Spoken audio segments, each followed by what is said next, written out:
to Making a Scene presents The Grammys leave CBS for Disney. The money, media power, and politics behind music's biggest move. For more than 50 years, the Grammy Awards and CBS seemed permanently attached. The golden gramophone showed up every winter like an old relative who never needed directions, anchoring a broadcast that survived disco, the rise of MTV, and the transition to streaming. That long marriage has ended. Beginning in 2027, the Grammy Awards will air on ABC and stream live on Disney Plus and Hulu, marking the first time the ceremony has appeared on ABC since 1972. While internet theories suggested the move was driven by partisan politics or cultural friction at the network, the timing contradicts this. The agreement was finalized in October 2024, long before the controversy cited in viral social media posts.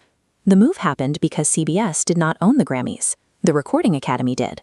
Because the Academy held the brand and the rights, they remained free to leave a distribution partner that no longer offered the strongest deal. This shift proves true longevity in the media business relies on owning the underlying intellectual property rather than becoming permanently dependent on a single platform. By late 2024, CBS's parent company, Paramount Global, was in the middle of a massive ownership transition and severe cost-cutting.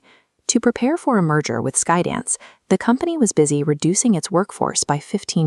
Disney reportedly agreed to pay more than $500 million over 10 years because the Grammys feed their entire ecosystem.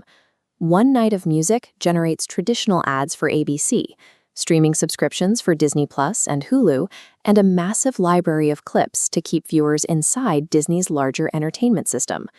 This acquisition strengthens a portfolio that already holds immense cultural authority, as Disney is now the home for both the Academy Awards and the Grammys. This strategy extends to the peak of American viewership.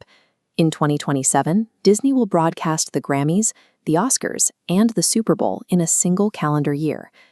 Disney has successfully purchased a multi-platform monopoly on live human attention. For the Recording Academy, moving to a larger global platform significantly increases their political and lobbying leverage. The Academy is currently fighting the rise of unauthorized AI and digital voice cloning. These systems can imitate a performer's voice or likeness without permission, flooding the market with fakes that weaken the connection between an artist and their work. Disney's reach across ABC, Hulu, and its international outlets gives the Academy a global megaphone to argue for creator rights and push for legislation like the No Fakes Act.